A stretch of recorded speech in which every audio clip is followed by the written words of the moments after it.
Good evening. The preparations for the 2015 elections are taking a different shape as the election date draws nigh.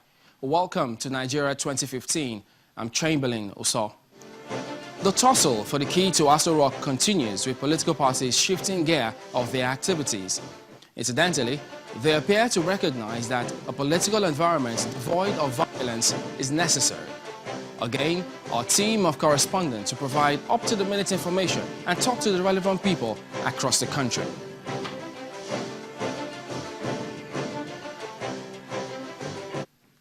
Hi, I'm Chukuma Onwepusi from the Federal Capital Territory, Abuja, and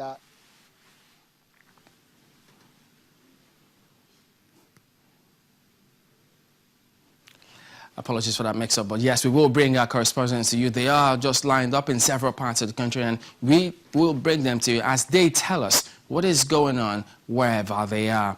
But if we could move on now, how will it play out online? We've got several platforms for you to participate and get your voice heard on the program.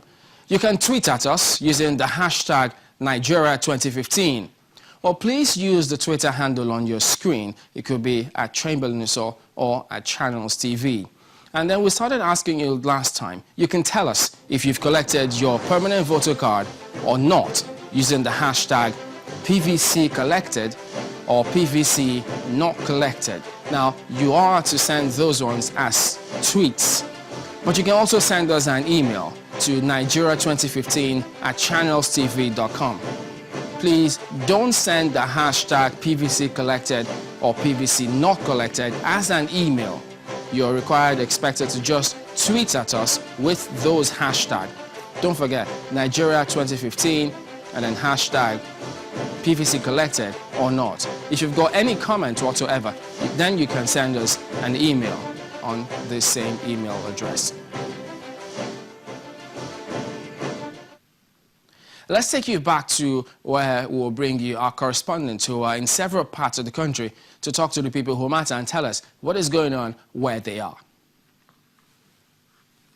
hi, I'm Chukuma Onwepusi from the Federal Capital Territory, Abuja, and the 2015 General Election Sensitization Workshop on Non-Violence may have come and gone, but the memory will linger on for a very long time to come. And I will be telling you about some of the salient points that happened in that hall just before the signing of that peace accord by all the political parties. So stay tuned. Well, joining us tonight, Dr. Austin Tam George, Executive Director of Institute of Communication and Corporate Studies, Lagos. He's a former lecturer at the University of Cape Town, South Africa. Mr. Chima Naji is a legal practitioner. He likes to be described as a professional in politics. He's also here in our studios tonight. Viewers. And from Accra in Ghana, Mr. Chukwuemeka Eze, Executive Director of West African Network for Peace Building. He has over 15 years' experience in peace building and human security, with very strong flair for political and community dialogue. Now, on Wednesday, 14 presidential candidates were in Abuja and signed a peace accord to ensure that they adopt a non-violence approach towards 2015 elections. Here is a look at some of the candidates who were present at that meeting. We'll start off with that of the President, Dr. Goodluck Jonathan, who is the incumbent at the moment. And then Muhammadu Buhari, who is the candidate of the All Progressives Congress. Comfort Shonaya is the presidential candidate of Kowa Party. And then there were several others who were also there. Dr. Mani Ahmed, Mr. Ayeni Adebayo, Chief Sam Eke, Chief Ambrose Owuru, Martin Onovo, Alagwa Chinedu, Godson Okoye. We also do have Chekwas Okoye.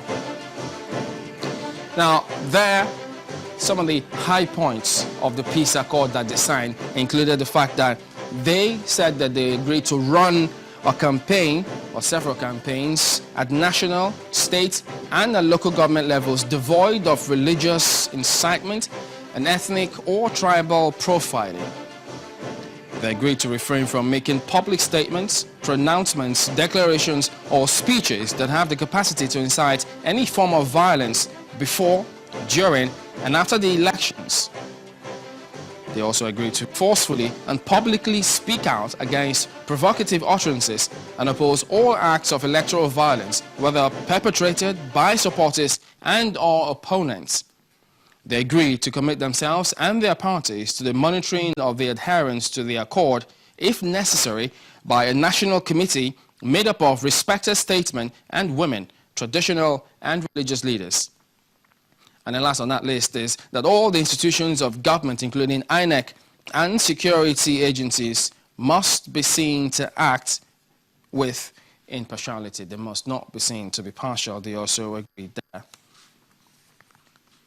Let's take you through some of the high points of how 2011 elections played out. We do remember, yes, just a little step back in time, and what exactly happened at that time, who won where, who won what states. Remember, there were 4 leading candidates in 2011, and so we should see how those results eventually played out. Now, a look at some of this. This map shows you see the incumbent president, Goodluck Jonathan, of the People's Democratic Party, winning with 22.5 million votes. That's about 59.6% of the total votes cast, which he garnered.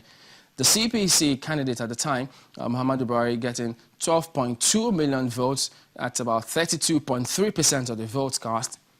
Then you got the candidate of the ACN, Malam Nuhu Ribadu, with 2.1 million votes, which happens to be 5.5% of the vote cast at the time.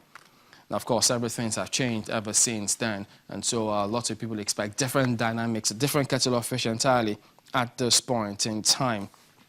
But speaking about the accord that they signed, now if you go back in history, we do know that some of the elections we had, if not all, some argue, have some dotted with skirmishes here and there, and then they take us way back in history from 1960 up till 2011 elections. And so here at this time in 1964, yes, that much further back when Alhaji Abubakar Tafawa was president. And then in 1979, the same thing. There were also skirmishes dotted with clashes here and there. It wasn't long after, in 1983, you had something similar to that as well. And so we'll just take you through all of those in 1993, when it was even supposed to be Abacha's time. Then in 1999, the Fourth Republic, at this time, the hue and cry about how the elections pan out, eventually we also witnessed some of those. The same could be said in 2003. And then you also had 2007 at this time. So different stories about who was going to do what at the time. Not long after, it was 2011. Very fresh in a lot of people's memory concerning what exactly happened at that time. So they hope that the accord that has been signed now, all the political parties will eventually abide by. But we will get to hear from our guests what they think in the short time how that will eventually happen. But then I'll go over and join them now just to find out what exactly they think about the current one. Gentlemen, thank you for joining us tonight on the program. Yeah, thanks for having us. Let me start with you, Dr. Austin George. This peace pact accord that they've signed, we heard people, several people, including politicians, expressing their views about this, but how optimistic or otherwise are you of this pact that's been signed? Well, it's a good thing in principle that the politicians recognize that they have a lot to lose if Nigeria were to go down the trail of violence. We think that, you know, those who constitute the political class have a responsibility not only to show that they are ambitious, but they can achieve their ambitions non-violently. But what I think is that in principle it is a good thing that they've committed to non-violence. What I will suggest though, is that besides simply declaring before the cameras, you know, that they intend to conduct their political activities non-violently, I think it will help, you know, for them to communicate these commitments to non-violence in local languages across the country. You know, I can imagine someone like General Buhari, for instance, going as far as the north, you know, speaking in the local languages, using the Hausa service of the BBC, telling his followers, those who support him, that, look, the only way you can demonstrate your support is to take your PVC, cast your vote in support of my candidacy. If I win, I win. If I don't win, you must also have the democratic temper to accept the outcome of the elections. And I expect that the Goodluck Jonathan, the president, will also do the same. But you see, over and above merely committing to non-violence, I think that what we also need to recognize is that sometimes people will commit violence. And so what becomes necessary then is that the government must have to exercise their prosecutorial responsibility.